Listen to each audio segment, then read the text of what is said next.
இன்னொரு முக்கோணம் இருக்கும் ஓகேங்களா. ஸோ ஃபுல்லாகவே ஒரு முக்கோணம் பார்த்தீங்க அப்படின்னா அதுக்குள்ளே ஒரு முக்கோணம் இருக்கும், அதுக்குள்ளே ஒரு முக்கோணம் இருக்கும். ஸோ முக்கோணத்துக்குள்ளே முக்கோணங்கள் இருக்கும். ஸோ பாருங்கள், இந்த முக்கோணம் இருக்கா, இது பெரிய முக்கோணம், இதுக்குள்ளே ஒரு முக்கோணம் இருக்கா. ஸோ இந்த மாதிரி வந்துச்சு அப்படின்னா எப்படி நம்ம ஈஸியாக போடலாம் ஓகேங்களா. ஃபஸ்ட்டு எப்படி நம்ம போடுவோம் பாருங்கள், இது 1 1 2 3 4, அது போக பெருசு 1 5, மொத்தமாக 5 இருக்கும். இதுதான் நம்ம மேனுவலாக போடுவோம் ஓகேங்களா. ஸோ இதுக்கான ட்ரிக்ஸ் ஒன்று இருக்குது ஓகேங்களா. ஸோ ஒரு சின்ன ஃபார்முலா தான்.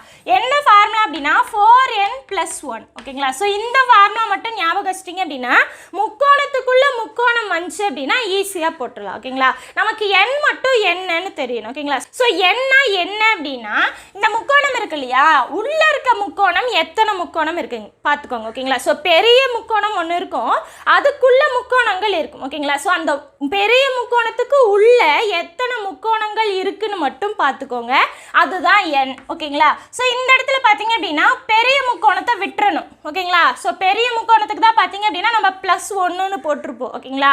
ஸோ பெரிய முக்கோணத்தை விட்டுறணும் ஓகேங்களா. அதுக்கப்புறம் உள்ள எத்தனை முக்கோணம் இருக்குன்னு பாருங்க, ஒரே ஒரு முக்கோணம் தான் இருக்கா, அப்போ n-க்கு பதிலாக 1 ஓகேங்களா. ஸோ ஃபார்முலா சப்ஸ்டிட்யூட் பண்ணுங்க, 4 × 1 + 1 = 5.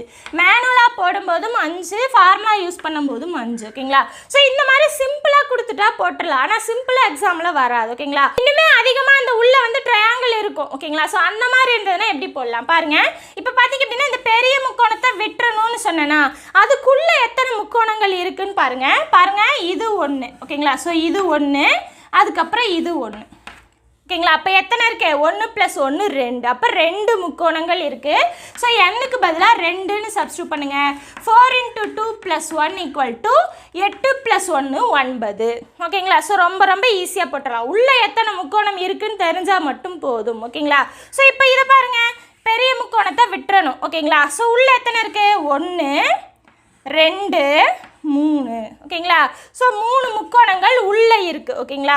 இப்போ என்ன பண்ணணும், n-க்கு பதிலாக 3ன்னு சப்ஸ்டிட்யூட் பண்ணணும். அப்போ 4 × 3 + 1 = நாமும் 12 12 + 1 13.